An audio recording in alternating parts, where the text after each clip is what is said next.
हाँ जी, first of all good afternoon to all of you. Myself Sarita, work as an assistant professor in DN college Hisar.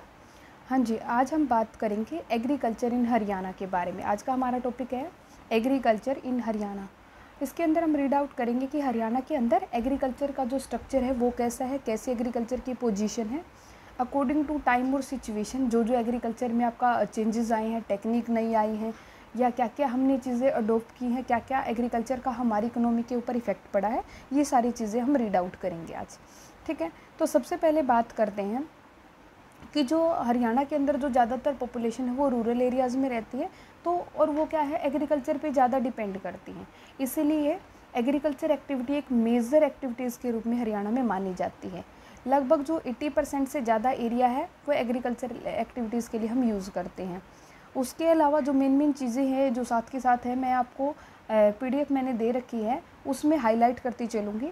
जैसे कि सबसे पहले अगर हम बात करें तो इसके अंदर है आपका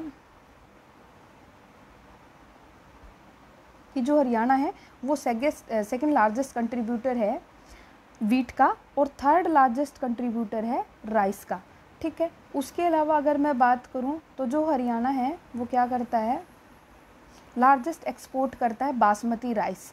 ठीक है, उसके अलावा हम क्या कह सकते हैं, हरियाणा और पंजाब मिल करके जब एग्रीकल्चर एक्टिविटी करते हैं या इनको इकट्ठा करें तो हम इनको ग्रीन बॉल ऑफ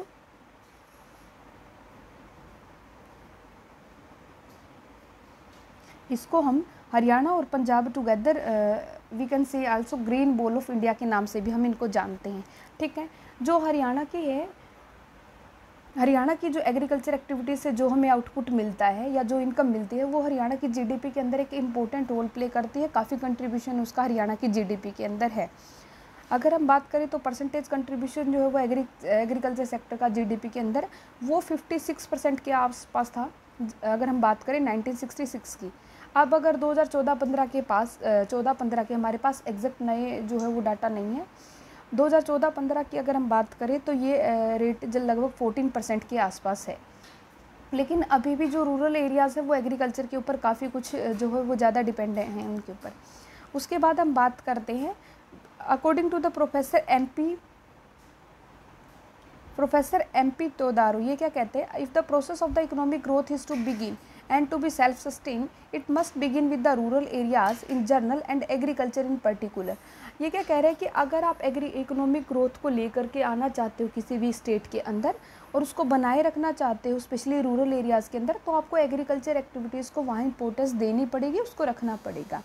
ठीक है, उसके बाद हम बात करते हैं मीनिंग ऑफ एग्रीकल्चर दे रखा है। एग्रीकल्चर वर्ड जो है वो लेटिन से आया है, इसका मीनिंग है, हाँ जी, एग्रीकल्चर वर्ड आपका लेटिन वर्ड 2 वर्ड से मिलके बना है, agri plus culture. Here agri means implying field and culture means implying cultivation. अगर हम बात करें according to the Webster dictionary, agriculture is the art और science of production, agriculture is the art and science of production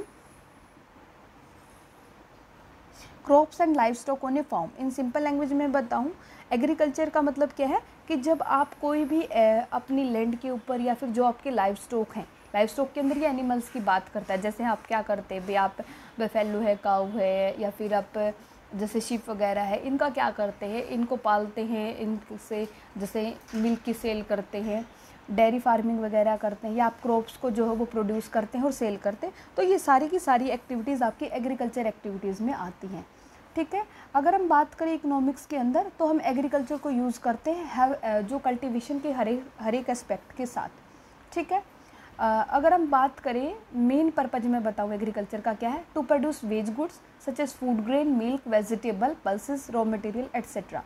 आगे बात करते हैं importance या रोल ऑफ द एग्रीकल्चर, कि एग्रीकल्चर क्या है ये हमने समझ लिया, एग्रीकल्चर का मीनिंग हमें क्लियर हो गया। अब ये इम्पोर्टेंट क्यों है, एग्रीकल्चर ज़रूरी क्यों है, क्यों करनी है हमें agriculture. Economic development adapted in A successive 5-year plan has made agriculture A pride of the Haryana economy. ये क्या कहता है कि जब भी हरियाणा के अंदर जो पंचवर्षीय योजना बनती है, 5 ईयर के लिए प्लानिंग होती है, तो एग्रीकल्चर का उसके अंदर एक मेन इंपॉर्टेंट रोल रहता है उस इकोनॉमी को डेवलप करने में। उसके अलावा कुछ एक और फैक्ट दे रखे जो क्लियर करते हैं इस चीज़ को। सबसे पहला है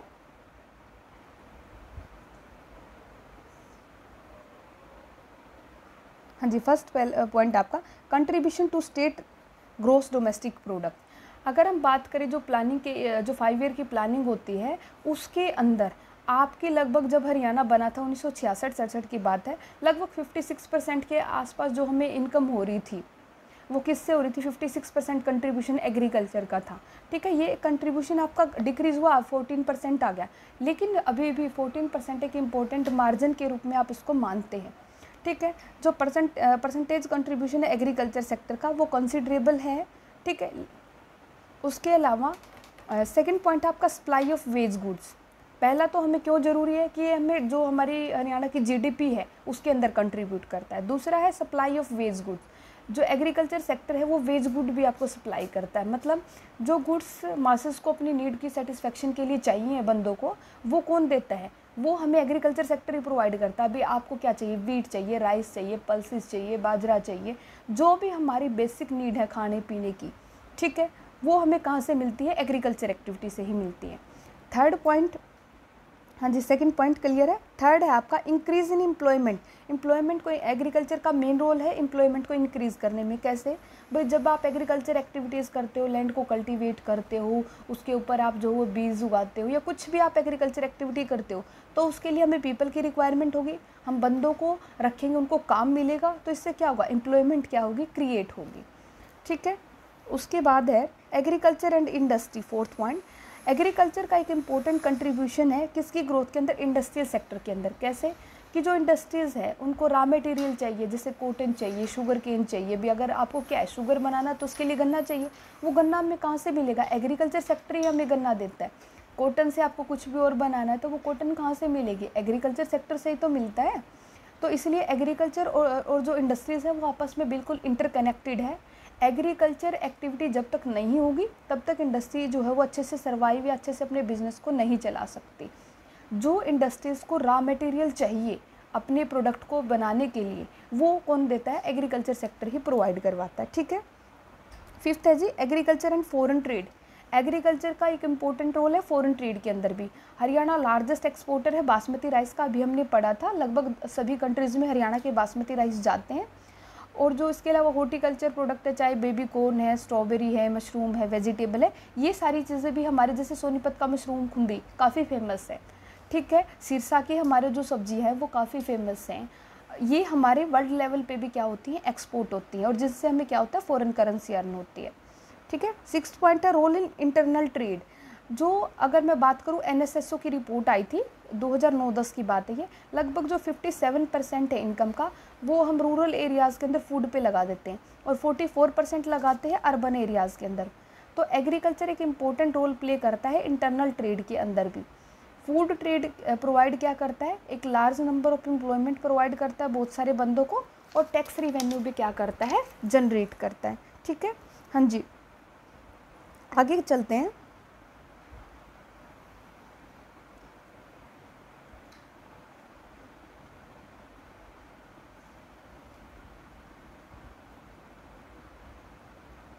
हाँ जी, जस्ट आगे चलते हैं। सेवन्थ पॉइंट है आपका एग्रीकल्चर एंड द ट्रांसपोर्ट, कि एग्रीकल्चर और ट्रांसपोर्ट का रोल भी इसने बता रखा है कि जो एग्रीकल्चर प्रोडक्शन होता है हरियाणा के अंदर उसको रीजनल डिस्पैरिटी के कारण कंसीडर किया जाता है अलग अलग कैटेगरीज में। कुछ डिस्ट्रिक्ट है हरियाणा के, जैसे करनाल है, कैथल है, सिरसा है, फतेहाबाद, जींद, जहाँ पे प्रोडक्शन जो फूड ग्रेन की ज़्यादा है। क्यों, क्योंकि वहाँ पे ग्रीन रिवोल्यूशन का इम्पैक्ट है, ट्रांसपोर्टेशन की फैसिलिटी अच्छी है। और कुछ एक डिस्ट्रिक्ट ऐसे है जहाँ पे ट्रांसपोर्टेशन की फैसिलिटी कम है, तो वहाँ पे जनरली एग्रीकल्चर एक्टिविटीज़ भी क्या है, कम है आपकी। ठीक है, उसके बाद आपका आता है कैपिटल फॉर्मेशन। कैपिटल फॉर्मेशन मैंने आपको लास्ट क्लासेस में भी काफ़ी बार बताया है। कैपिटल फॉर्मेशन का मतलब क्या होता है, जब आप अपनी सेविंग को कहीं ऐसी जगह इन्वेस्ट करते हैं जिससे आपकी कैपिटल इंक्रीज हो, उसको कैपिटल फॉर्मेशन बोलते हैं। ठीक है, जनरली कैपिटल फॉर्मेशन आपकी फिक्स कैपिटल एसेट के अंदर होती है। ठीक है, अगर मैं बात करूँ जो प्रोफेसर नरकसे हैं, उन्होंने ओपिनियन दिया है, उन्होंने डिफरेंस दिया है, unemployment in Indian agriculture is also potential source of capital formation. Haryana के अंदर लगभग जो 25% जो है फार्मर है वो डिस्गस्ट अनएम्प्लॉयमेंट से जो है वो सफ़र करते हैं। डिस्गस्ट अनएम्प्लॉयमेंट का मतलब क्या होता है, आपने अगर कभी लास्ट क्लासेस में पढ़ा तो अनएम्प्लॉयमेंट के काफ़ी सारे टाइप है, उनमें से एक टाइप है डिस्गस्ट इन अनएम्प्लॉयमेंट। जब क्या होता है, अभी मान लो एक जगह 10 बंदों की ज़रूरत है लेकिन हमने वहाँ 12 लगा रखे हैं, तो जो 2 बंदे हैं उनके बिना भी आपका काम चल सकता है। जो 2 बंदे आपने एक्स्ट्रा लगा रखे हैं उसको हम बोलते हैं डिस्कस्ड अनएम्प्लॉयमेंट, ठीक है। उसके बाद है source of saving. After green revolution अगर मैं बात करूँ तो एग्रीकल्चर आपका सेविंग का एक अच्छा खासा साधन है। ग्रीन रिवॉल्यूशन के आने के बाद फार्मर रिच हुए हैं, वो अच्छी अच्छी ऐसी वेजिटेबल्स हैं या ऐसी जो है क्रॉप्स को उगाते हैं जिनसे उनकी सेविंग बढ़ती है और इनकम जो है वो क्या होती है, जनरेट होती है। 10th पॉइंट है जी basis of economic development. Agriculture एक बेस का काम करता है किसी भी इकोनॉमी को इकोनॉमिकल डेवलपमेंट दिलाने के लिए, क्योंकि पहले हमारे पास इंडस्ट्रियल सेक्टर या इंफ्रास्ट्रक्चर ऐसा नहीं था कि हम बड़ी बड़ी इंडस्ट्रीज़ को सेटअप कर सकें। हमारा जो मेन काम उस टाइम क्या था, लगभग एग्रीकल्चर के ऊपर ही डिपेंड करता था। तो इकोनॉमिक डेवलपमेंट किसके ऊपर ज़्यादा डिपेंड थी, एग्रीकल्चर के ऊपर। लास्ट पॉइंट है जी आपका social and political importance. Agriculture की सोशल और पॉलिटिकल भी एक अलग से सिग्निफिकेंस है। हरियाणा एक विलेजेस का स्टेट है, यहाँ पे एग्रीकल्चर डेवलपमेंट के कारण ही इकोनॉमिक, सोशल और पॉलिटिकल लाइफ जो है वो लोगों की इम्प्रूव होती है। वो ज़्यादा इंटरेस्ट जो है वो एग्रीकल्चर एक्टिविटीज़ के अंदर उनका ज़्यादा इंटरेस्ट है, और वो लगभग 2/3 जो है वो टोटल इलेक्टोरेट का वो विलेजेस के अंदर रहता है। इसलिए जो अलग अलग पॉलिटिकल पार्टीज़ हैं उनको पता है कि अगर आप एग्रीकल्चर सेक्टर के ऊपर फोकस नहीं करेंगे तो रूरल एरियाज़ के अंदर आप जो है वो अपना ये लगा लो एक इमेज नहीं क्रिएट कर पाएंगे, ठीक है। इन ब्रीफ में अगर मैं कंक्लूज़न में कहूँ तो एग्रीकल्चर डेवलपमेंट एक सिग्निफिकेंट रोल प्ले करता है किसी भी कंट्री की इकोनॉमी को डेवलप करने के लिए या किसी भी स्टेट को डेवलप करने के लिए, ठीक है। Agriculture development of the agriculture sector is almost a pre condition for the success of any development plan of the state, ठीक है। हाँ जी, उसके बाद हमारा नेक्स्ट टॉपिक है एग्रीकल्चर प्रोडक्शन।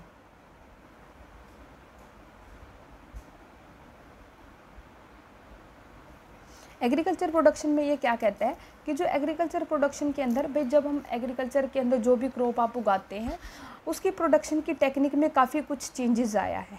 2 तरीके की क्रॉप होती है, एक फूड क्रॉप होती है, उसको हमने 2 पार्ट में डिवाइड किया एग्रीकल्चर प्रोडक्शन को। एक first one is food crop and the second one is non food crop या कमर्शियल क्रॉप आप बोल सकते हैं, ठीक है।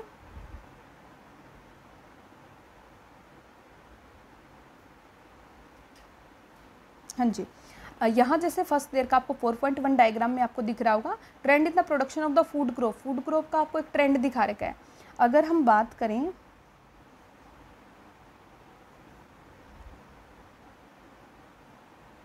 जो ट्रेंड है 1960-67 की बात करा, 1966-67 में जब हरियाणा बना तब आपको दे रखा है कि सीरियल्स का, पल्सेस का या टोटल फूड ग्रेन का, राइसेस का, वीट का क्या क्या सिनेरियो था, कितनी प्रोडक्शन थी। उसके बाद जैसे जैसे टाइम चेंज हुआ 1980 में, फिर 2000 में, 13 में और 14-15 में बात कर रहा है, तो ये देखो हर एक चीज़ का लगभग जो है वो पल्सेस का डिक्रीजिंग ट्रेंड है, सीरियल्स का इंक्रीजिंग ट्रेंड है, टोटल फूड ग्रेन का ओवरऑल इंक्रीजिंग ट्रेंड है। राइस की अगर मैं बात करूं 223 से लेकर के आज लगभग कितना है 3753 के आसपास आपकी जो वो प्रोडक्शन है। तो ये टेबल हमें क्या क्लियर करती है कि जो फूड ग्रेन का प्रोडक्शन है उसका ट्रेंड क्या रहा, इंक्रीजिंग ट्रेंड है या डिक्रीजिंग ट्रेंड है, ठीक है। टेबल 1 से हमें क्या रिफ्लेक्ट होता है कि जैसे जो सेरेल्स है उनका जो प्रोडक्शन है लगभग 8 टाइम इंक्रीज़ हुआ, लगभग 8 गुना इंक्रीज़ हुआ, लगभग 2000 था अब 16000 के आसपास है। पल्सेस का है पहले 500 समथिंग कुछ था अब 140 है, तो वो डिक्रीजिंग है, ठीक है। उसके बाद हम बात करें सेकंड है आपका trend in the production of non food और कमर्शियल क्रॉप। ये बात कर रहा है ऐसी क्रॉप की जो कमर्शियल, जिनको हम मार्केट में आपने प्रोड्यूस किया है एग्रीकल्चर एक्टिविटी के थ्रू और आप क्या करते हैं मार्केट में उनको क्या कर देते हैं, सेल करते हैं। टेबल सेकंड दे रखी है, यहाँ से आपको क्लियर होगा 1966 और 7 में आपका कॉटन है वो 288 था उसकी प्रोडक्शन। 2014-15 में बात करूँ तो ये हो गया 1876, तो लगभग देखो कितना, लगभग 10 टाइम या 9 टाइम में अगर मैं कहूँ मल्टीप्लाई हुआ है तो लगभग 10 गुना ये बढ़ा है। उसके बाद शुगर केन की बात करूँ तो शुगर केन है आपका 5100 था, अब है लगभग 8400 के आसपास। इसी तरीके से ऑयल्स है उसमें भी काफ़ी आपको इंक्रीजिंग ट्रेंड जो वो देखने को मिल रहा है। तो अगर हम बात करें चाहे हमारी कमर्शियल क्रॉप है या नॉन कमर्शियल, मतलब फूड क्रॉप है जो हमें जैसे हमारे खाने पीने के लिए चाहिए वो क्रॉप्स उगाई हैं, या हमने ऐसी क्रॉप को प्रोड्यूस किया है जिनको हम मार्केट में सिर्फ सेल करते हैं, ठीक है। उन दोनों का ही ट्रेंड लगभग इंक्रीजिंग है। ठीक है, उसके बाद है जस्ट वेट, हाँ जी,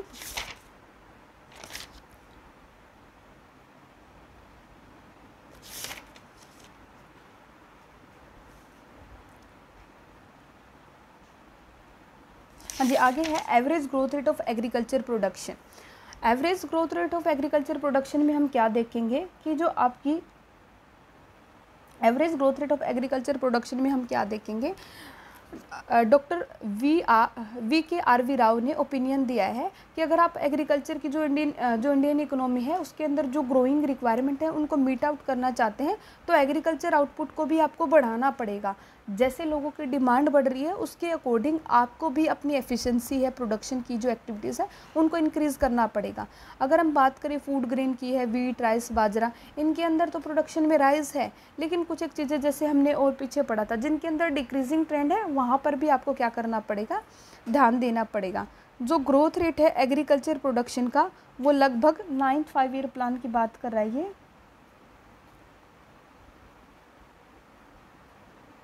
9th 5 ईयर प्लान के अंदर जो ग्रोथ रेट है वो नेगेटिव में था, 0.7 के आसपास ग्रोथ रेट था, और 10th 5 ईयर प्लान में ये 4.5 हुआ, 11th में ये लगभग 3 अगर मैं बात करूँ 11th 5 ईयर प्लान की अगर हम बात करें, ग्रोथ रेट आपका 4.5 रहा, और 10th प्लान में, 11th प्लान में आपका जो ग्रोथ रेट रहा है, 11th प्लान में आपका ग्रोथ रेट है 3.4 के आसपास। ठीक है, तो ये क्या कहता है कि जो ग्रोथ रेट आपको ये शो कर रखी है 5 ईयर प्लान के अंदर, इसके अंदर हमें काफ़ी कुछ और काम करने की ज़रूरत है। जैसे आपको टेबल में दिखा रखा है 2007-8 में आपका ग्रोथ रेट है वो -0.1 है, फिर ये धीरे धीरे इम्प्रूव होता है, पॉजिटिव में आया है एक बार 7.2, फिर नेगेटिव में रहा, अभी भी फ़िलहाल ये नेगेटिव में ही है। तो ये टेबल क्या शो कर रही है कि अभी तक भी कोई स्टेबल ट्रेंड आपका एग्रीकल्चर की ग्रोथ का नहीं बना है जो हरियाणा में बनना चाहिए। ठीक है, तो यही है, डॉक्टर जो वी राव थे उनकी यही रिकमेंडेशन थी कि आप लोग क्या करें, जो एग्रीकल्चर एक्टिविटीज़ के लिए जो अगर आपकी रिक्वायरमेंट बढ़ रही है बंदों की, तो उसके अकॉर्डिंग आपको एग्रीकल्चर आउटपुट को बढ़ाना पड़ेगा, उसके अंदर नई टेक्निक्स को यूज़ करना पड़ेगा ताकि आपकी per unit cost of production कम हो और आपका आउटपुट क्या हो, मैक्सिमम हो। ठीक है, आगे बात करते हैं 4.4 आपको देखा है, agriculture production of total cereals in selected district of Haryana. ये क्या कहता है कि अलग अलग डिस्ट्रिक्ट आपको हरियाणा के दे रखे हैं, जैसे भी दे रखा है यहाँ पे, अगर मैं बात करूँ सिरसा दे रखा है, सिरसा दे रखा है, करनाल दे रखा है, कैथल है, जींद है, फतेहाबाद है, हिसार है। इन सब के आगे आपको जो है वो हाईएस्ट प्रोडक्शन वाले डिस्ट्रिक्ट दे रखे जिनके अंदर प्रोडक्शन सेरेल्स की सबसे ज़्यादा है, लोएस्ट वाले भी टॉप 6 दे रखे हैं, लोएस्ट 6 भी दे रखे हैं। ठीक है, अब इन 6 को एनालाइज करके हम क्या बता सकते हैं कि जो एग्रीकल्चर प्रोडक्शन है टोटल सेरेल्स का सेलेक्टेड डिस्ट्रिक्ट ऑफ हरियाणा में क्या है, सबसे ज़्यादा अगर बात करें तो सिरसा में हाईएस्ट प्रोडक्शन है, सबसे लोएस्ट में जाएँ तो आपका पंचकूला आता है, फरीदाबाद है, गुड़गांव, रेवाड़ी, मेवात और महेंद्रगढ़ आते हैं। ठीक है, ऊपर वाली सभी जो टेबल आपने पढ़ी हैं उनसे क्या क्लियर है कि जो डिस्ट्रिक्ट है सिरसा, कैथल, जींद, ये ज़्यादा एग्रीकल्चर प्रोडक्शन करते हैं, और जो पंचकूला, फरीदाबाद है इनके अंदर एग्रीकल्चर प्रोडक्शन जो वो आपका कम है, ये अर्बन एरियाज़ में ज़्यादा पड़ते हैं, यहाँ पे इंडस्ट्रियल सेक्टर ज़्यादा है as compared to agriculture sector. ठीक है, उसके बाद अगर मैं बात करूँ एग्रीकल्चर प्रोडक्टिविटी की, नेक्स्ट हमारा टॉपिक है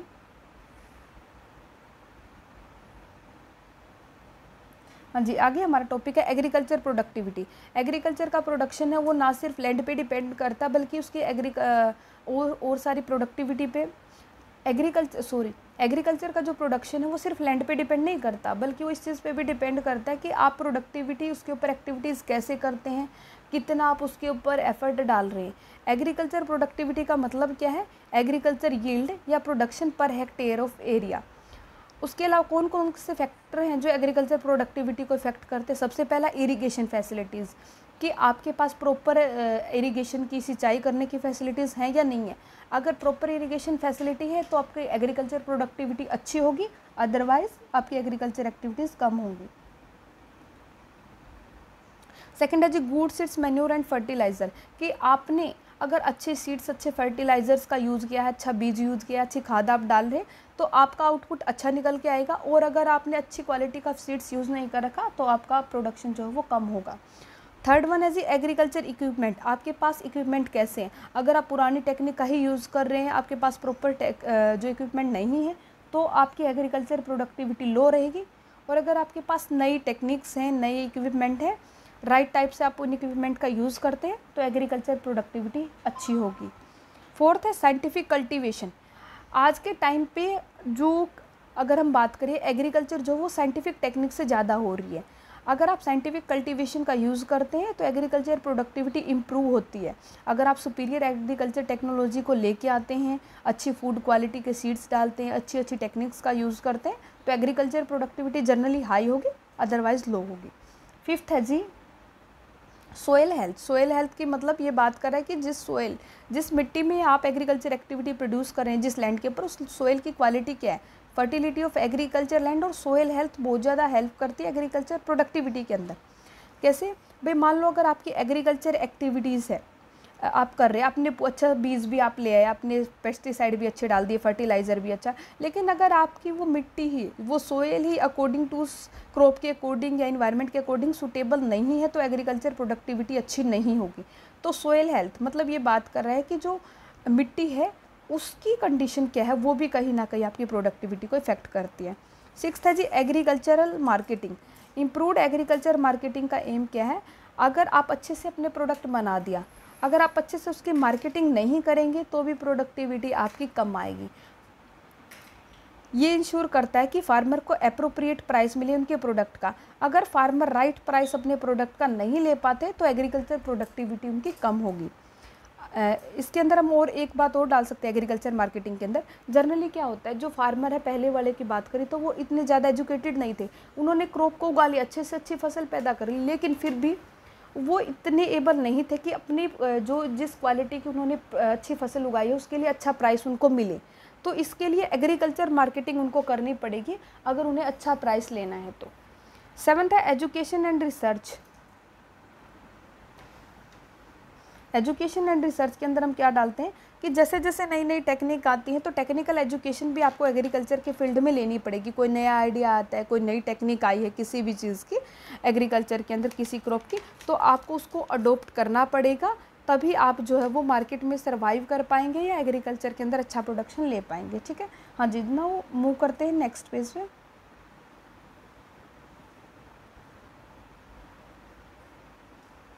हाँ जी, improvement in the breed of livestock. ये यहाँ पे कह रहा है कि कुछ फार्मर जो हरियाणा के एग्रीकल्चर के अंदर सिर्फ एग्रीकल्चर एक्टिविटीज़ नहीं आती। मैंने आप लोगों को बोला था जैसे आप पशुपालन करते हैं वो भी आपका एग्रीकल्चर एक्टिविटी का पार्ट है। तो जब आप ब्रेड ऑफ लाइफ स्टॉक, अच्छी क्वालिटी लाइफ स्टॉक जो आप यूज़ करें, जो एनिमल आप जिनको जो है वो एज ए पेट रखते हैं, चाहे आप काऊ को रखते हैं, चाहे बफेलो, सीप पे, या फिर आप जो भी पोल्ट्री फार्म वगैरह जो भी आप एग्रीकल्चर एक्टिविटी के अंदर इन्वॉल्व कर रहे हैं, उनकी क्वालिटी, उस लाइफ स्टॉक की क्वालिटी के अंदर भी आपको टाइम टू टाइम जो है वो इम्प्रूवमेंट लेके आनी पड़ेंगी। जैसे अगर मैं बात करूं तो हरियाणा के अंदर जैसे मुर्रा नस्ल की भैंस है, या फिर आपका जो नई नई क्लोन है जो HU यूनिवर्सिटी जिनको अप्लाई करती है, तो वो हम उनको हम यूज़ कर सकते हैं अपने लाइफ स्टॉक की ब्रेड को इम्प्रूव करने के लिए। अदर फैक्टर है, जो अदर फैक्टर एग्रीकल्चर प्रोडक्टिविटी को डिटरमाइन करते हैं, क्रॉप की इंश्योरेंस करवा सकते हो आप, इंसेक्टिसाइड के ऊपर कंट्रोल कर सकते हो, रीजनेबल प्राइस आपके प्रोडक्ट का मिले, कोऑपरेटिव फार्मिंग कर सकते हो, क्रेडिट फैसिलिटी मिले, क्रॉप रोटेशन हो, ट्रांसपोर्ट फैसिलिटीज़ हो, और भी अगर आपके माइंड में कोई नया पॉइंट आता है तो वो आप इनके अलावा डाल सकते हो अदर फैक्टर के अंदर। ठीक है, हाँ जी, उसके अलावा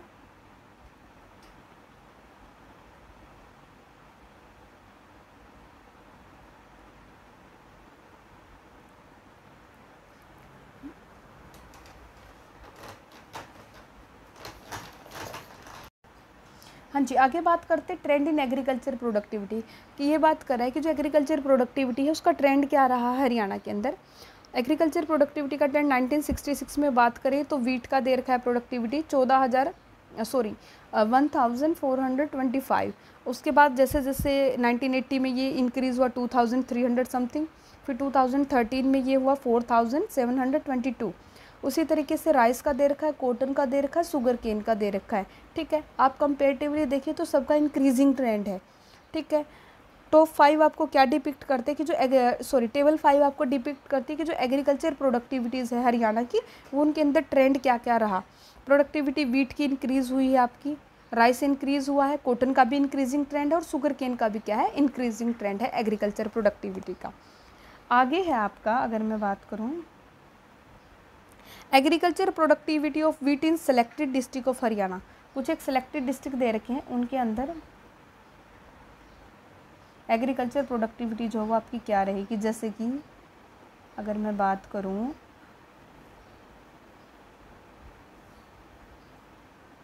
आपको दे रखा है हाईएस्ट प्रोडक्टिविटी में जी नाम है सबसे पहले रेवाड़ी का, ठीक है, सिरसा दे रखा है आपको, ठीक है, महेंद्रगढ़ दे रखा है, कैथल दे रखा है, फतेहाबाद दे रखा है और करनाल दे रखा है। उसके अलावा यहाँ पे लोएस्ट प्रोडक्टिविटी में आपको पंचकुला, रोहतक, झज्जर दे रखा है। अगर मैं बात करूँ कंपैरिजन करके तो हाईएस्ट डिस्ट्रिक्ट के अंदर रेवाड़ी है और लोएस्ट में बात करें तो आपका नंबर 1 पे आपका पंचकुला आता है। उसके बाद बात करते हैं आपका weakness in agriculture sector of Haryana, causes of slow growth of agriculture. ये क्या कह रहे हैं यहाँ पे, weakness in agriculture sector of Haryana, कि जो हरियाणा का एग्रीकल्चर सेक्टर उसके अंदर हमने एक अच्छी बातें पढ़ ली, रोल पढ़ लिया, अब उसके अंदर कुछ ना कुछ कमियां भी हैं कि एग्रीकल्चर सेक्टर की अगर थोड़ी बहुत स्लो ग्रोथ है हरियाणा में तो उसके क्या कारण है, क्या वीकनेसेस हैं। सबसे पहला है degradation of soil health. Degradation होता है किसी चीज़ का डिक्रीज होना ऑफ सोयल हेल्थ। हरियाणा की जो मिट्टी है उसकी जो हेल्थ है वो दिन ब दिन डिक्रीज़ होती जा रही है। उसका रीज़न हम सबको पता है, लगभग जो फार्मर के बच्चे उनको पता है। उसका रीज़न है कि जो आप उसके ऊपर फर्टिलाइज़र या पेस्टिसाइड का ऐसा यूज़ करते हैं कि जो क्वालिटीज़ है या जो नेचुरल एलिमेंट है सोइल के वो कम होते जा रहे हैं और जिसके कारण से जो एग्रीकल्चर का आउटपुट है वो आपका कम हो रहा है। सेकेंड है shrinking land holding. Shrinking land holding का मतलब क्या है, रैपिड अर्बनाइजेशन हो रहा है, इंडस्ट्रियलाइजेशन बढ़ रहा है, एग्रीकल्चर की एक्टिविटीज़ जो एग्रीकल्चर की जो लैंड है उसका यूज ज़्यादातर नॉन एग्रीकल्चर एक्टिविटीज़ के लिए जो है वो हो रहा है, ठीक है। तो लैंड होल्डिंग लोगों के पास, मान लो अगर पहले किसी बंदे के पास 10 एकड़ ज़मीन था, वो किसी प्लांट में उसकी ज़मीन आ गई है या फिर किसी भी तरीके से उसकी जो लैंड का साइज़ है वो श्रिंकिंग कम होता जा रहा है, ठीक है। तो इस कारण से भी आपकी एग्रीकल्चर की ग्रोथ पहले के कंपेयर में कम हो गई है। थर्ड है जी आपका defective irrigation system. Defective irrigation system में हम क्या डाल सकते हैं कि हमारे पास जो सिंचाई के जो साधन हैं वो इतने अच्छे नहीं हैं। जैसे अगर हम बात करें SYL, आपने सुना होगा सतलुज यमुना लिंक है, या और भी कई जो इरिगेशन की फैसिलिटीज़ है जिनके ऊपर या तो क्लैश चलता रहता है या फिर टाइम पे जब हमें इरिगेशन की फैसिलिटी चाहिए, जिस टाइम क्रॉप को पानी चाहिए प्रॉपर टाइम पे उसको जो है वो इरिगेशन की फैसिलिटी नहीं मिल पाती, जिससे हमारी जो क्रॉप है वो क्या होती है, नेगेटिवली इम्पैक्ट होता है उनके ऊपर। उसके बाद है फोर्थ आपका ओल्ड एग्रीकल्चर इम्प्लीमेंट्स, कि अभी भी हम नई नई टेक्निकों को अडोप्ट करने के बजाय जो आपकी पुरानी टेक्निक हैं उन्हीं को यूज़ करते जा रहे हैं, जिनसे हमारा जो आउटपुट है एग्रीकल्चर का या एग्रीकल्चर से जो प्रोडक्शन होना चाहिए वो इंक्रीज़ नहीं हो रहा, या तो वही है या उससे कम आउटपुट आ रहा है। आगे है ओल्ड मेथड ऑफ कल्टीवेशन, अभी भी आप कल्टीवेशन के पुरानी टेक्निक यूज़ कर रहे हैं, ठीक है, जिनके कारण से कन्वेंशनल मेथड के कारण से आपका आउटपुट भी जो है वो या तो कांस्टेंट है या डिक्रीजिंग है, ठीक है। उसके बाद है आपका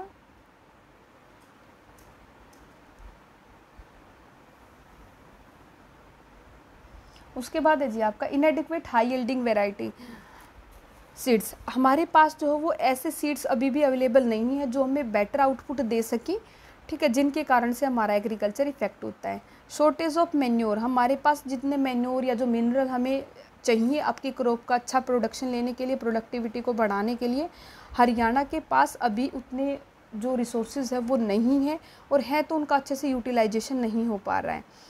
एट्थ है जी आपका lack of credit facilities. Credit facilities के अंदर अगर मैं बात करूँ, पहले जैसे महाजन या साहूकार वगैरह होते थे, उनसे हम पैसे लेते थे अपनी एग्रीकल्चर एक्टिविटीज़ को करने के लिए, लेकिन अब हमें ठीक है अभी बैंक से फैसिलिटी मिल जाती क्रेडिट की, लेकिन जो फैसिलिटी मिलती है वो इनसफिशिएंट है। रूरल एरियाज़ के अंदर है लेकिन उसकी क्वांटिटी अभी भी कम है। जितना बंदों को, किसान को पैसा चाहिए अपनी एग्रीकल्चर के लिए, एक्टिविटीज़ के लिए, उतना नहीं मिल पाता, जिसके कारण से एग्रीकल्चर एक्टिविटी फुल्ली डेवलप नहीं हो पाती। आगे है जी इनएडिक्वेट अवेलेबिलिटी ऑफ इलेक्ट्रिसिटी। आपको अगर जैसे इरिगेशन करना है तो उसके लिए इलेक्ट्रिसिटी तो चाहिए भी, हम ट्यूबवेल चलाते हैं या कोई भी एग्रीकल्चर के लिए या फार्मिंग के लिए कोई ऐसी एक्टिविटी करते हैं जिसमें इलेक्ट्रिसिटी की रिक्वायरमेंट है, तो अगर टाइम पे इलेक्ट्रिसिटी नहीं मिलती तो आपकी एग्रीकल्चर जो एक्टिविटी है वो क्या होती है, इफेक्ट होती है। आगे है जी इनएडिक्वेट एग्रो एडवाइजरी सर्विसेज। अगर हम बात करें इनएडिक्वेट इंफॉर्मेशन शेयरिंग के कारण, मैकेनिज्म के कारण जो फार्मर है उनको टाइम पे कोई करंट मार्केट प्राइस का पता नहीं चलता कि मार्केट का प्राइस क्या चल रहा है, या फिर किस एमएसपी पे उनको सेल करना चाहिए, किस प्राइस पे जो है वो कोई भी उनको पेस्टिसाइड मिलेगा, तो इसकी एडिक्वेट इन्फॉर्मेशन के बिना भी उनका एक्सप्लॉयटेशन होता है। आगे है आपका डिफेक्टिव मार्केटिंग। डिफेक्टिव मार्केटिंग हमने पढ़ा भी था पीछे, मार्केटिंग से रिलेटेड ही एक चीज़ पढ़ी थी आपने कि आपको एग्रीकल्चर प्रोडक्ट बना रहे हो लेकिन उनको मार्केटिंग करनी पड़ेगी, लेकिन हमारे जो फार्मर है वो इतने अभी एडवांस नहीं है एग्रीकल्चर के अंदर कि वो अपने प्रोडक्ट की अच्छे से फुल फ्लैश तरीके से प्रॉपरली मार्केटिंग कर पाए, जिसके कारण से भी कहीं ना कहीं क्या होता है उनको जो रिजनेबल प्राइस मिलना चाहिए वो नहीं मिलता है। ठीक है, आगे है आपका disease of crop and paste. ये तो हमें पता ही है कि जो आपकी क्रॉप्स हैं वो ज़्यादातर किस पे डिपेंड करती है, नेचुरल जो इन्वायरमेंट है या वेदर है उन पे डिपेंड करती है। भाई मान लो कभी भी सूखा आ गया, बाढ़ आ गई, कोई भी नेचुरल कैलेमिटी, कोई भी डिजीज, इंसेक्ट्स आ गया, कोई भी बीमारी अगर क्रॉप के अंदर आ गई तो वो हमारे एग्रीकल्चर आउटपुट को जो है वो कम कर देती है। वीक कैटल आप डाल सकते हो कि अगर अच्छी क्वालिटी के कैटल हमारे पास नहीं है, अच्छे पशु नहीं है जिनको हम तो उस कारण से भी अगर उनकी क्वालिटी कम है, वीक कैटल हैं, तो वो भी आपको क्या देंगे, अच्छी आउटपुट या अच्छी इनकम नहीं देते। 14 है जी इनकंडक्टिव सोशल एटमोसफियर। अगर मैं बात करूँ कुछ बैकवर्ड एरिया या हरियाणा कैसे हैं जहाँ पे सोशल एटमोसफियर इतना अच्छा नहीं है जहाँ पे ग्रोथ कर पाए, जैसे कुछ एक डिस्ट्रिक्ट के अंदर लिटरेसी रेट बहुत कम है, अनएजुकेटेड जो किसान है जिन्हें मॉडर्न टेक्निक का नहीं पता, वो क्या करते हैं, वो अपनी वही पुरानी टेक्निक को यूज़ करते हैं और उसके अकॉर्डिंग ही उनको प्रोडक्शन मिलती है, वो नई टेक्निक के को अडोप्ट करना पसंद नहीं करते। ठीक है, आगे है जी 15th है अदर शॉर्ट कमिंग की। अगर मैं बात करूँ तो शॉर्टेज ऑफ लेबरर की कमी हमारे पास है, अवेयरनेस की कमी हमारे पास आप डाल सकते हो। ठीक है, उसके अलावा हमें इंटरेस्ट, यंग एजुकेटेड पीपल है वो इंटरेस्ट नहीं लेते एग्रीकल्चर में, वो जॉब को ज़्यादा प्रेफर करते हैं। Slow reform, tenancy reform, slow land reforms है आपके पास, टेक्नोलॉजिकल रिसर्च की अभी भी हमारे पास जो है वो कमी है। उसके अलावा ऊपर वाली सारी वीकनेस मैंने बता दी, लेकिन मेन हम क्या कह सकते हैं कि जो एग्रीकल्चर के अंदर ग्रीन रिवोल्यूशन आया था उसने काफ़ी हद तक कोशिश तो की है एग्रीकल्चर को डेवलप करने की, लेकिन अभी तक वो उस लेवल पे नहीं पहुंच पाया जिसको हम कह सकें कि एग्रीकल्चर फुल फ्लेज डेवलप हो चुकी है। ठीक है, हाँ जी, आगे है आपका नेक्स्ट टॉपिक, लास्ट टॉपिक है आज का आपका ये, remedies and suggestions to overcome weakness of agriculture या suggestion to improve the agriculture production and the productivity. ये क्या कह रहा है कि आपने ये तो देख लिया कि एग्रीकल्चर के अंदर आपकी वीकनेसेस आई हैं, अब उन वीकनेस को दूर कैसे करना, जो भी कमियां हमने पढ़ी हैं अभी पढ़ी है, जैसे सोइल की हेल्थ जो है वो डिग्रेड हो रही है, लैंड नहीं है, इरिगेशन की फैसिलिटी नहीं है, कल्टीवेशन की अच्छी टेक्निक नहीं है, हमारे पास प्रॉपर टेक्निक नहीं है, हम पुराने टेक्निक का यूज़ कर रहे हैं, इलेक्ट्रिसिटी नहीं है, या कुछ भी हमने लगभग यहाँ 10 से 15 पॉइंट कवर किए जिनके अंदर हमने वीकनेस की बात की थी। अब हमारा मेन काम क्या है कि हमें इन वीकनेस को रिमूव करना पड़ेगा, तभी तो क्या होगा, हमारी एग्रीकल्चर का जो प्रोडक्शन या प्रोडक्टिविटी है वो इम्प्रूव होगा। तो इसके लिए क्या क्या हम स्टेप टेक आउट कर सकते हैं। सबसे पहला है आपका reduction in pressure of population. ये सबसे ज़रूरी है कि जो पॉपुलेशन का प्रेशर है सोइल के ऊपर उसको रिड्यूस किया जाए। जो ग्रोथ है इंडस्ट्रीज़ की और सर्विसेज की वो ज़रूरी है, लेकिन आप उसके बिहाफ पे आप एग्रीकल्चर के साथ सेक्रीफाइस ना करें। ठीक है, एग्रीकल्चर सेक्टर को अलग रखें और उसके लिए एक स्पेशल जो है वो आप क्या करें, एम्फेसाइज उसके ऊपर करें। सेकंड है कैनाल इरिगेशन। आप नहरों या फिर कैनाल्स हैं, जो नहरें हमारी हैं या फिर हम बोलते हैं इरिगेशन फैसिलिटीज़ को बढ़ाने की कोशिश करें। SYL का जो प्रोजेक्ट है उसको कंप्लीट करें टाइम पे और नए नए प्रोजेक्ट लेके आए ताकि इरिगेशन की फैसिलिटीज़ हो, हर फार्मर को जो है वो इरिगेशन करने में कोई भी दिक्कत ना आए। थर्ड है जी मैकेनाइजेशन। इसके अंदर क्या है, more and more mechanized means जो है, जस्ट एक सेकेंड, हमने पढ़ लिया प्रेशर ऑफ पॉपुलेशन को हम रिड्यूस करेंगे। फर्स्ट पॉइंट हमारा हो गया कि आप प्रेशर ऑफ पॉपुलेशन को रिड्यूस करेंगे। दूसरा कर लिया कि आप इरिगेशन फैसिलिटीज़ को बढ़ा सकते हैं। थर्ड है मैकेनाइजेशन, कि आप नई नई जो टेक्निक्स हैं कल्टीवेशन की उनको इंट्रोड्यूस करेंगी, प्रॉपर अरेंजमेंट करेंगे उनकी सेल और मेंटेनेंस की। ठीक है, अरेंजमेंट आप कर सकते हैं इम्प्लीमेंट को सेल करने के लिए भी। ठीक है, फोर्थ है जी साइंटिफिक कल्टीवेशन। जो आप खेत को जोतने का काम करते हैं उसके लिए आप साइंटिफिक टेक्निक्स का जो है वो आप यूज़ कर सकते हैं। फार्मर जो है वो एजुकेटेड हैं रोटेशन ऑफ क्रॉप्स के बारे में, कि वो बीज के अंदर फर्टिलाइज़र का यूज़ करें, इनपुट मिक्सेस का यूज़ करें, मॉडर्न टेक्निक को लेकर के आएँ। ठीक है भाई, 2 क्रॉप है उनके बीच में वो नेचुरल फर्टिलाइज़र डालें। ठीक है, पेस्टिसाइड कम से कम यूज़ करें। ठीक है, 5th है जी गुड क्वालिटी सीड्स। आप अच्छी क्वालिटी के सीड्स जो है वो डालें, क्योंकि जब आप अच्छी क्वालिटी के सीड डालते हैं तो जनरली आपका आउटपुट भी जो है वो बेटर होता है। ठीक है, हाँ जी, आगे है आपका यूज़ ऑफ मैन्योर। आप मैन्योर का यूज़ करें। हमने पीछे पढ़ा था ना, अगर हम बात करें पीछे हमने पढ़ा था कि मैन्योर जो है वो हमारे पास अच्छी नहीं है, शॉर्टेज है मैन्योर की। तो मैन्योर की अगर शॉर्टेज है तो उसके लिए आप क्या कर सकते हैं, मैन्योर की शॉर्टेज को कम करने के लिए हम क्या करें कि आप मैन्योर को अच्छे से एफिशिएंट उसका यूटिलाइजेशन करें, वेस्टेज कम से कम करें। क्रेडिट फैसिलिटीज़ के लिए आप बैंकिंग है, केसीसी आया है, किसान क्रेडिट कार्ड, लेकिन इसके अलावा भी जो क्रेडिट फैसिलिटीज़ है गवर्नमेंट को चाहिए कि उनको बढ़ाने की कोशिश करें।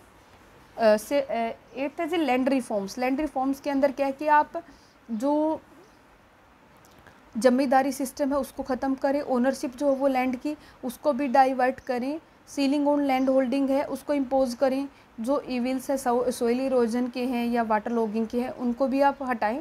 जो लैंड रिफॉर्म है, चाहे वो टेनेंसी रिफॉर्म है, कंसोलिडेशन ऑफ लैंड होल्डिंग है, कंप्यूटराइजेशन ऑफ लैंड रिकॉर्ड्स है, उन सबको भी आप जो वो प्रमोट कर सकते हैं। ठीक है, उसके बाद आपका 9th आता है जी एग्रीकल्चर मार्केटिंग। ये हो चुका, मैं रिपीट नहीं करवा रही, कि आप एग्रीकल्चर मार्केटिंग को अपने एग्रीकल्चर का जो प्रोडक्ट बनाए हैं उसको अच्छे से बेचने के लिए भी ट्राई करें, ताकि आपको उसका प्रॉपर प्राइस जो आप डिज़र्व करता फार्मर वो आपको मिले।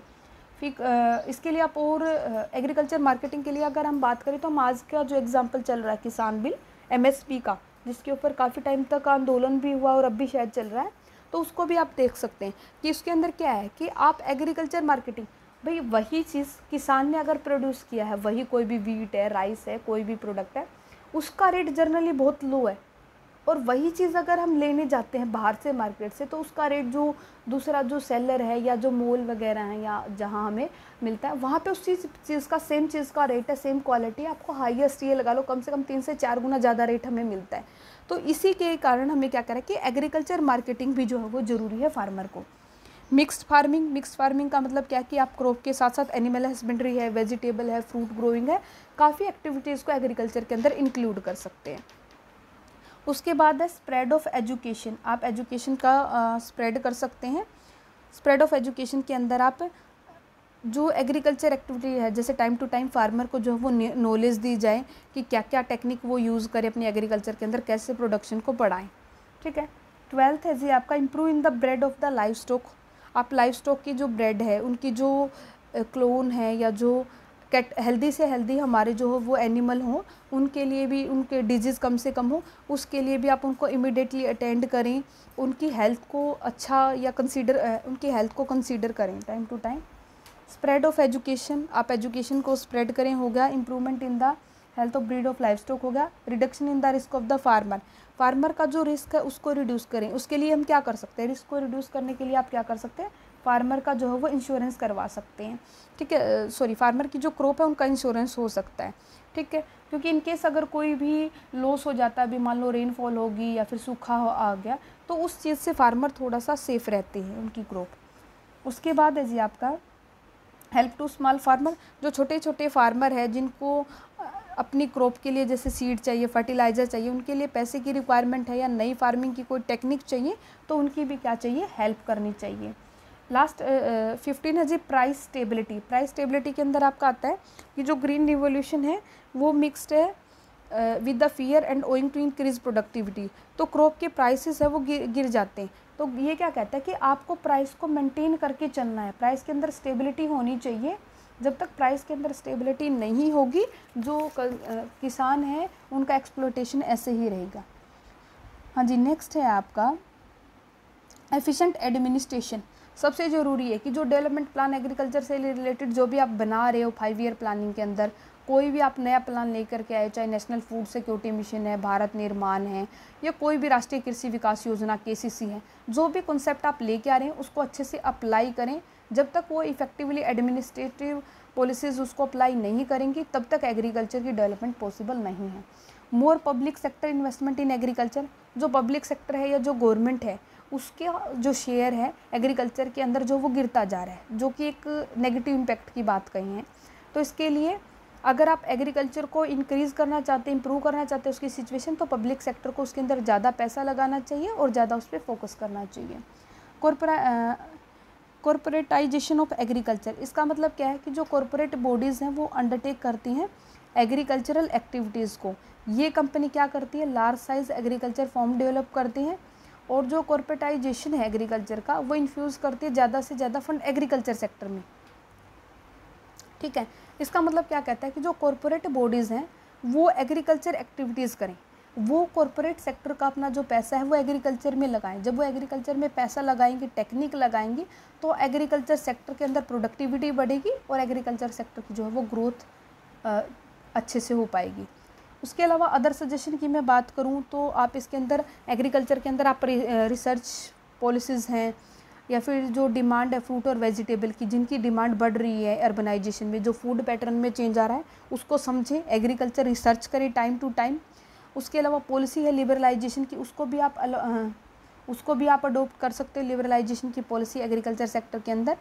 उसके अलावा आप एक्सपोर्ट इंपोर्ट की पॉलिसी है कि जो एग्रीकल्चर से रिलेटेड प्रोडक्ट है उनको आप एक्सपोर्ट भी जो है वो कर सकते हैं। जो एसेंशियल एग्रीकल्चर इनपुट अगर आपको चाहिए, कोई ऐसा इनपुट है जो आपको अपनी अच्छे एग्रीकल्चर प्रोडक्ट को बनाने के लिए चाहिए, तो आप उसको इंपोर्ट भी कर पाएँ।